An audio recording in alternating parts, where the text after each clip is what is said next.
Hi, everybody. Today, my mommy is going to talk about Barack Obama.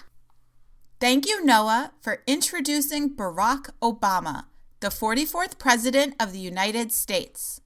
Barack Obama was born on August 4th, 1961, in Honolulu, Hawaii. Barack's mother, Stanley Ann Dunham, was a white woman born in Kansas who moved to Hawaii 2 years before Barack was born. Barack's father, also Barack Obama, was a black man born in Kenya who went to the University of Hawaii to study economics. In 1960, Barack Sr. and Stanley Ann got married at a time when interracial marriage was still illegal in more than half of the United States. They had a baby the next year and named him Barack, which means blessed, although Barack Jr. would often go by the name Barry as a child. Barack Obama's parents divorced when he was 2 years old, and his father returned to Kenya. His mother married an Indonesian man when Barack was 6, and the family moved to Indonesia. In 1970, Barack Obama's half-sister, Maya Cassandra, was born. Just 1 year later, Barack Obama's mother would split from her husband once again. That year, Barack Obama Sr. traveled to Hawaii to reconcile with Stanley Ann, but she was not interested in repairing their relationship. That visit in 1971 marked the last time 10-year-old Barack Obama Jr. ever saw his biological father. Just a few years later, Stanley Ann moved to Indonesia to pursue her career, leaving her 2 children with her parents.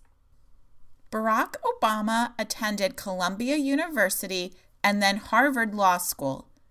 It was during his Harvard years that he met Michelle, his future wife.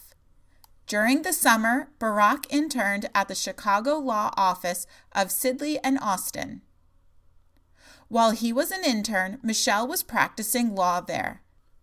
Barack graduated from Harvard Law in 1991 and married Michelle the following year.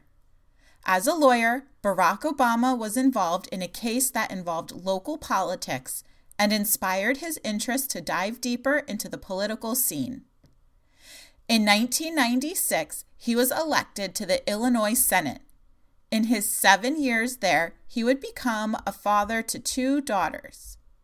2004 was a year of great success for Barack Obama.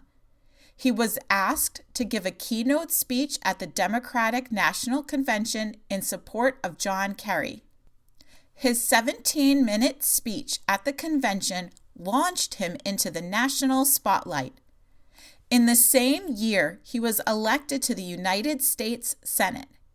He served as senator for 4 years and announced his candidacy for president in 2007.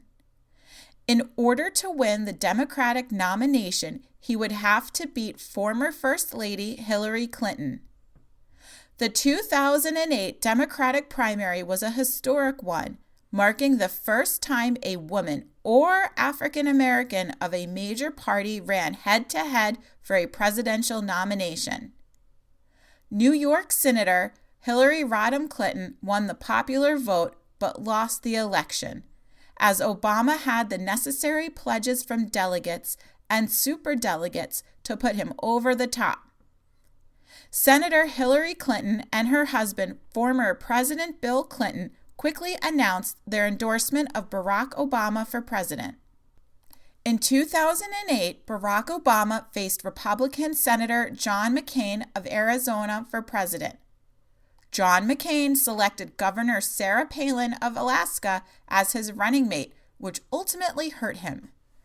He was hoping that selecting the first female vice presidential candidate for the Republican Party would attract the votes of female Republicans and independents, and maybe even some of the Hillary Clinton supporters as well. Sarah Palin was not able to give McCain the boost he was seeking, and Barack Obama became the first ever African American president in 2008. With promises of change, Barack Obama was able to move people to vote for him, and many people compared him to former President John F. Kennedy, who was also young and full of charisma when he was sworn in the same year Barack Obama was born. 4 years after becoming president, Barack Obama defeated former Massachusetts Governor Mitt Romney in a slightly closer election. Mitt Romney was a successful businessman who tried to assure Americans that he can turn around the struggling economy and create jobs. The election was poised to be a close one, and many experts predicted a Romney victory. Just days before Election Day, Hurricane Sandy devastated part of the East Coast. President Obama showed outstanding leadership during the aftermath of Sandy, winning the praise of many politicians, regardless of political affiliation.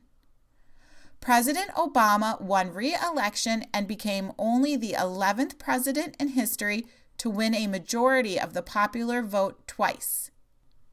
Just 1 month after being sworn in 2009, President Obama signed an $800 billion stimulus package designed to boost the struggling economy. The positive impact of the stimulus package went unnoticed, as the unemployment rate hovered around 10%. In the 2010 midterm elections, the frustration over the economy was on full display as Republicans took control of the House of Representatives, picked up 5 Senate seats, and won 23 of 37 governor races up for grabs. It wasn't until Obama's second term that the economy would start to rebound. Unemployment dropped to 6.1% in 2014, and consumer confidence started to increase. President Obama's success on domestic issues was mixed. The economy struggled in his first term and improved in his second. His biggest piece of legislation, health care reform, got off to a disastrous start. People struggled to sign up for health insurance and discovered that in many cases, they couldn't keep their doctors as had been promised. Despite these early struggles, the healthcare reform, frequently called Obamacare, did result in the health insurance coverage of 20 million more Americans. President Obama's record on foreign affairs was mixed as well. His popularity soared in 2011 after the mastermind behind the 2001 terrorist attacks was found and neutralized in Pakistan. He also successfully thawed the icy relationship between the United States and Cuba and opened travel between the two countries. Despite these successes, his response to the threat from terrorists that were taking over parts of Iraq and Syria was weak. At first, he dismissed them by calling them a JV team. Then, his unwillingness to fight and defeat the growing threat in Iraq and Syria was widely criticized. Well, that does it. From George Washington to Barack Obama, 228 years of American history. America has changed so much over the years. When George Washington was president, Black people did not enjoy the same basic rights as other citizens. It took too long to get there, but a Black man was recently president of the United States.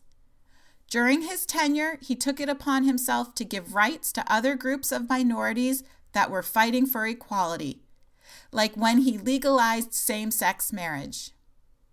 We hope that over the last year you have enjoyed the presidential mini-episodes and that you've learned a lot of new things about our presidents and about American history.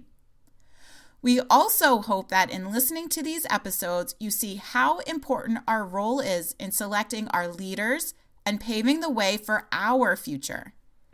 This beautiful democracy we are a part of works best when everyone votes. Thank you so much for listening, and as always, stay curious. This country was built on a distinctly American work ethic. But today, work is in trouble. We've outsourced most of our manufacturing to other countries. And with that, we sent away good jobs and diminished our capability to make things. American Giant is a clothing company that's pushing back against this tide. They make a variety of high-quality clothing and activewear, like sweatshirts, jeans, dresses, jackets, and so much more. All made right here in the USA, from growing the cotton to adding the final touches. So when you buy American Giant, you create jobs for seamsters, cutters, and factory workers in towns and cities across the United States. And it's about more than an income. Jobs bring pride, purpose. They stitch people together. If all that sounds good to you, visit American-Giant.com and get 20% off your first order when you use code STAPLE20 at checkout. That's 20% off your first order at American-Giant.com with promo code STAPLE20.